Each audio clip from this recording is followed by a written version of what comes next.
अस्सलाम वालेकुम my dear students, उम्मीद है आप सब ठीक ठाक होंगे। आज हम बात करेंगे फार्मेसी टेक्नीशियन पार्ट 1 के तमाम सब्जेक्ट्स के इंपॉर्टेंट क्वेश्चंस के बारे में। आपकी आसानी के लिए मैंने जितने भी इंपॉर्टेंट क्वेश्चंस हैं हर सब्जेक्ट के, उनको मैंने डिवाइड कर दिया है पेज वाइज। आप अगर इन क्वेश्चंस को अच्छे से तैयार कर लेंगे तो इंशाल्लाह आपका पेपर 1 और पेपर 2 जो है वो आसानी से क्लियर हो जाएगा। इन तमाम इंपॉर्टेंट क्वेश्चंस की PDF फॉर्म भी आपको इसी वीडियो की डिस्क्रिप्शन में मिल जाएगी। सो सबसे पहले बात करते हैं पेपर 1 की। पेपर 1 में आपके पास सबसे पहले आता है फिजियोलॉजी का पार्ट। फिजियोलॉजी के पार्ट में टोटल 23 इंपॉर्टेंट जो है वो आपके सब्जेक्टिव के क्वेश्चंस हैं। मैंने इन तमाम क्वेश्चंस को यहाँ पे मेंशन कर दिया है और साथ में मैंने यहाँ पे ये भी मेंशन किया है कि कौन सा क्वेश्चन पेपर में कितनी दफा पूछा गया है। सो आप इन क्वेश्चंस को एक बार रीड आउट कर लेंगे और देख लेंगे कि आपकी इनमें से कितनी तैयारी है। इन केस अगर आपको किसी भी क्वेश्चन का आंसर पेपर में नहीं आता तो आपने उस क्वेश्चन को पेपर में छोड़ के नहीं आना। फॉर एग्जाम्पल यहाँ पे हमारे पास टॉपिक है मैकेनिज्म ऑफ रेस्पिरेशन। अगर ये सवाल पेपर में आ जाता है लेकिन आपको रेस्पिरेशन का मैकेनिज्म नहीं आता तो आपने छोड़ना नहीं है। आपको रेस्पिरेशन के बारे में जो भी आता है, चाहे उसकी डेफिनेशन आती है, चाहे उसके बारे में जो भी इंपॉर्टेंट चीजें आती हैं, इंस्पायरेशन, एक्सपायरेशन, मसल्स का पता है, ऑक्सीजन का पता है, कार्बन डाइऑक्साइड का पता है, जो जो इन्फॉर्मेशन आपको रेस्पिरेशन के बारे में है वो सारी की सारी आप इसके अंदर लिख कर आएंगे। सो पहली टिप जो आपने फॉलो करनी है वो ये कि आपने क्वेश्चन छोड़ के नहीं आना।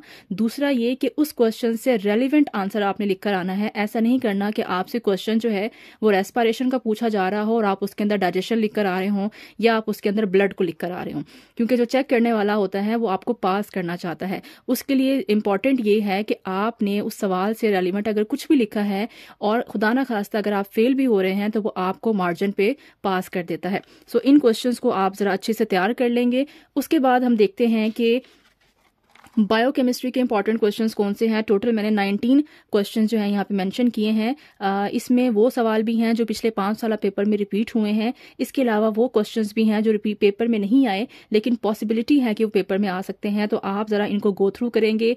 अगर इनमें से आपको कहीं पे भी कोई इशू आ रहा होगा तो आप मुझे बताएंगे, मैं इंशाल्लाह किसी वीडियो के थ्रू आपको वो एक्सप्लेन कर दूंगी। ये जितने भी क्वेश्चन हैं इनके सारे के सारे लेक्चर्स मेरे यूट्यूब चैनल पर मौजूद हैं। आप बायोकेमिस्ट्री की प्ले लिस्ट में जाएंगे, जो भी क्वेश्चन आपको समझ ना आए वहां से जाके आप इसको रीड आउट कर लेंगे। देन हम बात करते हैं माइक्रोबायोलॉजी की। माइक्रोबायोलॉजी के क्योंकि एक बड़ा सब्जेक्ट है तो इसके टोटल 24 ऐसे क्वेश्चंस हैं जो कि इंपॉर्टेंट हैं।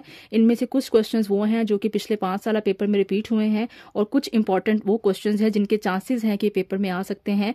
सो अगर आपको पूरी माइक्रोबायोलॉजी नहीं तैयार है तो उनमें से आप कोशिश करें कि एटलीस्ट इन क्वेश्चंस के बारे में थोड़ा थोड़ा आप जो है वो गाइडलाइंस ले लें बुक से, ताकि आप कुछ ना कुछ लिखने के काबिल हो जाएं।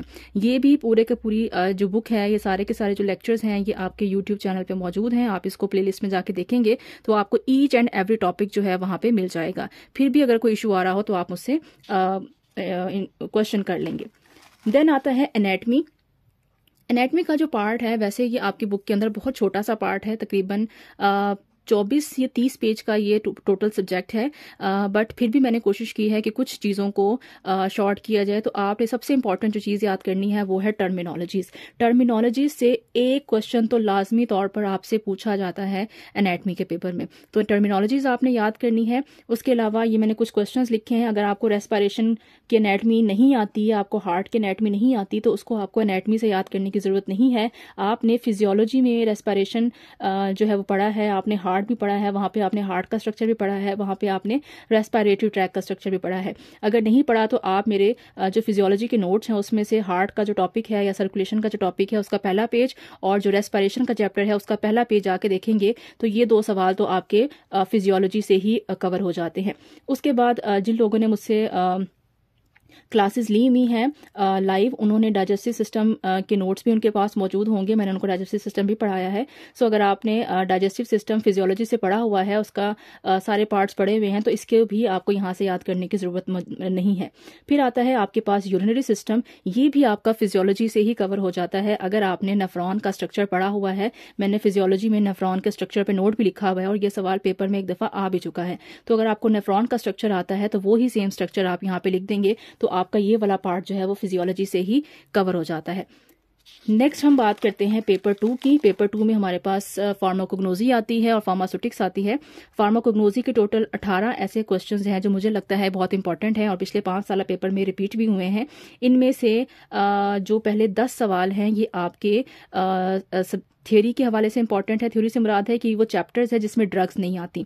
11 से लेकर 18 तक जो सवाल हैं ये आपके प्लांट से जो है वो लिंक्ड हैं। इसमें से जो MCQ नंबर क्वेश्चन नंबर 11 है ये लास्ट टाइम भी पेपर में आया था।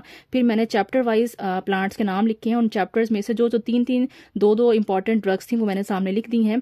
सो अगर आप इन ड्रग्स को अच्छे से कर लेते हैं तो होपफुली आपकी ड्रग्स का टॉपिक भी कवर हो जाएगा। बट अगर आपको प्लांट्स की तैयारी नहीं है तो बेशक आप इस पार्ट को स्किप कर दें। आप जस्ट मैंने पॉइजनस प्लांट के नोट्स 2 पेजेस के अपलोड किए हैं। आप वो पॉइजनस प्लांट याद कर लें और पहले की 11 सवाल जो है आप इनको याद कर लें तो होपफुली आपके 3 में से 2 क्वेश्चन जो हैं सब्जेक्टिव के वो अटेम्प्ट हो जाएंगे। उसके बाद हम बात करते हैं फार्मास्यूटिक्स की। फार्मास्यूटिक्स क्योंकि एक बड़ा सब्जेक्ट है और इसका कोर्स भी सबसे ज़्यादा है बट ये थोड़ा आसान सब्जेक्ट है। सो इसके टोटल 26 ऐसे इंपॉर्टेंट क्वेश्चंस हैं जो कि पिछले 5 साल पेपर में भी रिपीट हुए हैं और एज वेल एज ये आपके लिए इंपॉर्टेंट भी हैं।